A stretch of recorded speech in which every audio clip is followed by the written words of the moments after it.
Kamu kalau misalnya mukanya nggak mirip sama orang tua, itu berarti kamu anak tangga atau anak pungut. Ternyata aku itu diangkat, lebih tepatnya dibeli dari orang lain. Pernah ada yang ngomong, lu kayak kacung ya, but I don't care. Dalam artian, ini perut urusannya, bukan soal status gitu.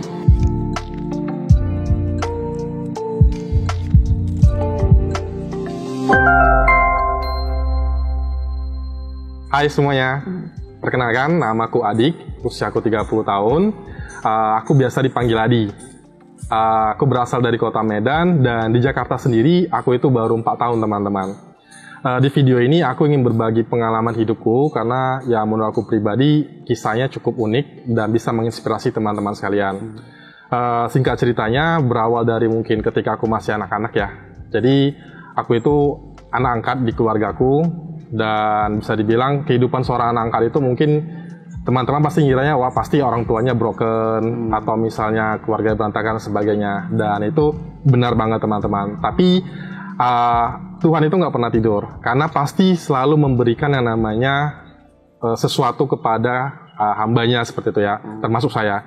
Jadi meskipun aku itu anak angkat, masih ada untungnya nih Indonesia yang gitu ya. Indonesia udah siap tapi untung juga. Nah, itu juga yang terjadi sama kehidupan aku teman-teman. Untungnya keluarga angkat aku itu bukan keluarga yang benar-benar tidak peduli sama anak angkatnya. Masih menyayangi dan masih memenuhi yang namanya kebutuhan finansial. Tapi karena kondisinya keluarga angkat aku itu sangat sibuk dengan bisnis mereka waktu itu, jadi ya bisa dibilang aku itu dibebaskan gitu aja dari kecil. Dibebaskan dalam artian tanda kutip ya, bukan berarti aku bebas melayap atau misalnya ngedrugs dan sebagainya, tidak. Ada ketentuan-ketentuan yang dibuat dan I have to follow gitu. Dan aku pribadi juga kayak ngerasa ya udahlah, namanya juga kita anak kecil harus ngikutin orang tua waktu itu. Nah, untuk aku sendiri tahu aku itu anak angkat dari dari kelas 3 SD teman-teman. Nah, aku pengen teman-teman mungkin sedikit meng-highlight kalimat ini ya, dimana sebagai seorang dewasa hati-hati ketika ngomong kepada anak kecil. Even itu just a kidding. Kenapa? Karena itu yang aku alami. Jadi waktu kelas 3 SD itu pelajaran biologi, guru kita ngomong seperti ini. Kamu kalau misalnya mukanya nggak mirip sama orang tua, itu berarti kamu anak tangga atau anak pungut. Bayangkan. Ya, dan aku pribadi waktu itu teman-teman pada tertawa dan aku juga kayak ya bisa juga ya, tapi kayak sampai jalan ke rumah itu kayaknya iya deh, gue juga gitu, karena aku sendiri yang hitam, yang kayak orang Batak, dan for your information orang tua angkat itu orang Chinese, dan you know lah gimana orang Chinese ya kan, dan kayak nggak mungkin lah gitu kan, cuma ya udah jalanin aja. Even kalaupun ternyata bener nih gue angkat, ya bersyukur gitu, karena aku itu hidup di lingkungan yang bisa dibilang pasar, ya orang tua angkat itu pebisnis yang suka berjualan di pasar gitu ya. Jadi setiap hari itu berkecimpung dengan namanya dunia pasar gimana lah gitu kan. Jadi banyak banget anak-anak setiap hari yang aku jumpa itu yang pemulung. Dan kadang kalau nggak mereka itu aku kayak wah bersyukur banget nih gitu ya kan. Aku nggak perlu mulung, aku nggak perlu bangun pagi dan sebagainya. Aku bisa main, aku bisa makan enak. Walaupun memang I don't know who is my parent gitu ya kan, but it's okay lah, no problem. Dan puncaknya itu adalah ketika aku SMA, ya aku langsung to the point kepada keluarga angkat aku, yang dimana waktu itu tinggal orang tua angkat nenek angkat. Aku ngobrol dan nanya langsung, karena menurut aku 17 tahun itu waktu yang tepat untuk saling bertukar pikiran dengan orang tua. Dan benar banget, ternyata aku itu diangkat, lebih tepatnya dibeli dari orang lain, yang dimana orang tua kandung itu broken home atau MBA, dan kondisinya mereka nggak sanggup ngebiayain aku, dan aku hampir mau dibunuh waktu itu. Oh, serius mas? Iya. Dan untungnya orang tua angkat aku membeli dari salah satu keluarga yang waktu itu juga ketepatan. Keluarga angkat ini anak pertama mereka meninggal, dan si ibu angkat aku ini stres waktu itu, stres berat. Karena anak pertama itu sangat disayangi, akhirnya ketepatan waktu itu mungkin ya ketemu dengan orang tua kandung aku yang lagi cari duit atau gimana, terjadilah di ornodilnya mereka, dan ya singkat cerita aku jadi anak mereka gitu. Mungkin teman-teman banyak yang kisah sama dengan aku ya, tapi mungkin inilah yang terjadi sama aku. Dari kecil aku nggak pernah yang namanya ada orang tua datang ke sekolah ngambil rapor, itu nggak pernah. Dan jujur satu hal yang cukup memalukan, bahkan untuk berpakaian dalam pun aku nggak ada pernah yang ngurus. Mungkin malu ya, cuma itulah kenyataannya. Jadi orang tua aku itu cukup ya, ini baju sekolah lu, ini peralatan sekolah lu, udah sekolah jam 5 harus sudah balik gitu. Bahkan jajan pun mungkin waktu SD tahun 90-an anak-anak sudah punya jajan 5.000, aku cuma punya jajan 1.000 gitu. Mungkin bisa dibilang ya terbilang pelit mungkin iya, tapi alasan mereka adalah biar aku nggak sembarangan jajan. Jadi kalau lu lapar ya ke rumah. Oh, dekat berarti. Lumayan dekat. Oh, ya. Dan satu hal unik yang pernah aku ingat adalah hari pertama aku ke sekolah, anak kelas 1 SD umur 5 tahun, aku sekolah TK itu SD itu 5 tahun. Hari pertama aku jalan sendiri ke sekolah. Yang jaraknya sekitar 3 km dari sekolah, dari rumah. Sampai orang tua angkat itu kecarian, dikira aku hilang atau diculik. Namanya anak kecil. Ya kan? Ternyata aku udah di sekolah, baru pulang sore hari dengan pakaian sekolah rapi. Saking aku senengnya teman-teman waktu itu bisa sekolah. Kenapa? Karena kayak tiap hari ngeliat anak-anak sekolah gitu. Aduh, pengen sekolah nih, bosan di rumah, nggak ada saudara, nggak ada teman.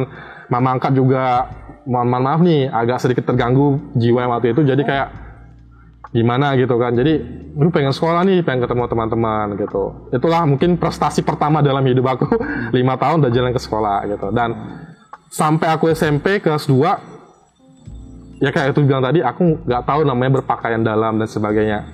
Nanti aku pakai pakaian biasa, tapi nggak pada anak kecil pada umumnya gitu. Hingga akhirnya SMP, teman SMP aku yang care sama aku, yang ngajarin aku harus pakai celana dalam, baik itu kaos kutang ataupun boxer dan sebagainya. Padahal itu sebenarnya dari dasar kan? Iya, jadi kayak ya itu bahkan untuk setrika baju dan lipat baju aku sampai sekarang tuh biasa nggak tahu, nggak bisa. Karena nggak ada dibiasakan. Iya, biasa. Tapi ya itu tadi, aku tipe yang nggak pernah nyerah sama hidup teman-teman. Kenapa?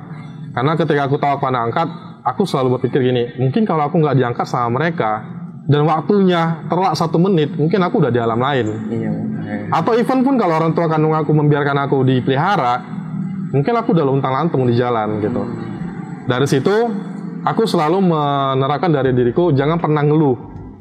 Karena kalau kamu ngeluh dan berhenti untuk berjuang hidup, ya udah. Jadi saya itu kecil berteman dengan siapa aja. Dan sering kadang ngeliat mereka kayak mau makan aja susah, atau misalnya mau mandi pun gimana susah. Jadi nggak pernah ngeluh kayak gitu, paling ya biasa aja gitu. Cuma kalau ditanya soal yang namanya orang tua tadi, ya kayak ya udahlah, mungkin belum waktunya mencari. Karena juga kayak saya bilang tadi, sampai SMA sekalipun jajan saya itu nggak lebih dari 10.000. Bahkan ke sekolah itu saya harus jalan kaki, nebeng sama teman-teman. Bahkan kalau teman-teman tahu namanya becak dayu, saya harus lari pagi-pagi nebeng di belakang becak yang ada teman-teman saya nebeng gitu loh. Gitu. Dan saya pernah ngelakuin satu hal yang mungkin bagi teman-teman cukup gimana ya. Jadi saya itu sekolah di SMA yang lumayan elit waktu itu. Bisa dibilang saya satu-satunya anak yang gak punya jajan. Jadi yang saya lakuin adalah memutar otak gimana gue bisa makan di kantin gratis. Itu gimana? Caranya adalah anak-anak orang kaya di kelas itu saya minta ini, kamu mau beli apa ke kantin? Oh, jadi ini kayak apa mas kayak OB lah gitu, OB. Lebih tepatnya OB. Ya udah, pengen beli ini, pengen saya catat tuh semuanya. Nah nanti kalau ada kelebihan tuh 1.000, 2.000 itu tuh jadi tips saya. Uang jajan masnya. Baru saya bisa makan bareng dengan mereka.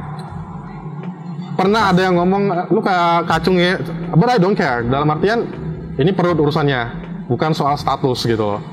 Dan even kalaupun gue kayak gini, belum tentu lu di depan hari bisa lebih sukses. Dan itu terbukti.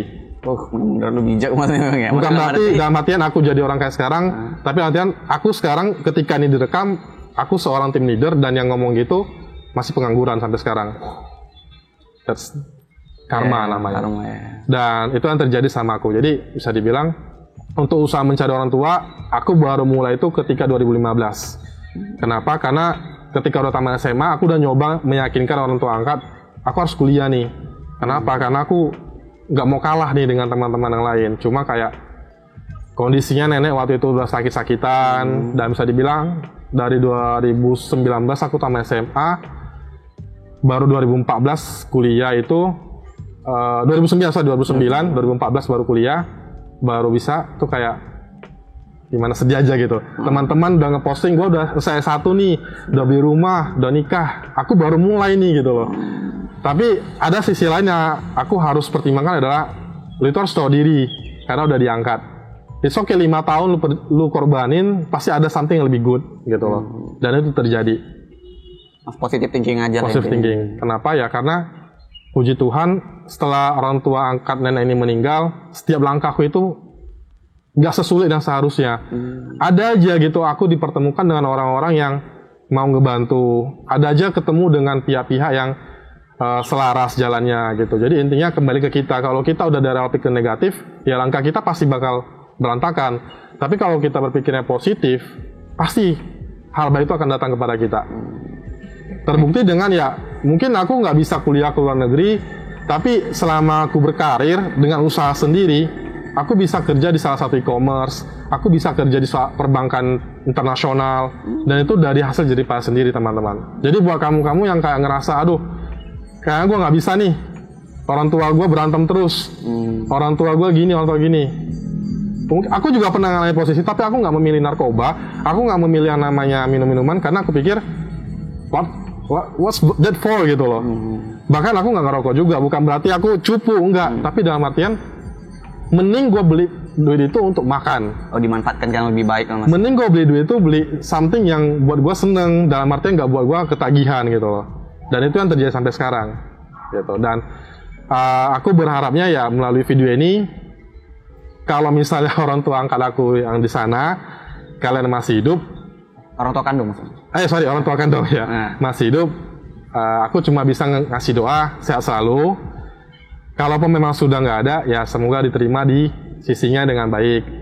Dan aku pribadi sendiri, kalau ditanya kenapa belum nikah, karena menurut aku pribadi teman-teman, nikah itu bukan soal status. Nikah itu bukan soal tetangga ngomong apa, atau teman lu udah nikah, tapi kesiapan diri lu. Sanggup nggak kamu punya anak, ngurusin 5 tahun pertama, masa bandel-bandelnya? Sanggup nggak 17 tahun pertama, ngorbanin waktumu ngurus anak? Karena kenapa? 17 tahun pertama itu haknya anak dan orang tua. Lepas 17 tahun, terserah. Kalau kamu masih belum ready, think again. Nikah itu cuma soal 5 menit, 10 menit malam pertama. Tapi akan ada berjam-jam waktu yang kamu lalui dengan istri kamu, berantemnya, kesusahan ekonomi, dan sebagainya.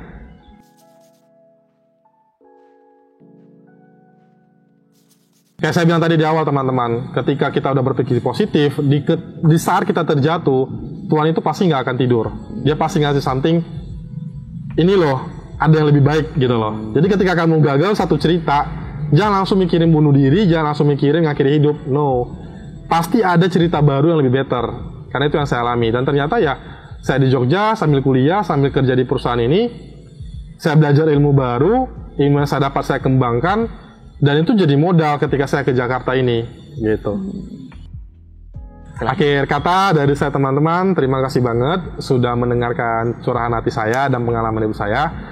Saya yakin banget bagi kalian yang mendengarkan ini menjadi kisah baru atau inspirasi baru buat kalian. Jangan menyerah, karena hidup itu cuma satu kali teman-teman.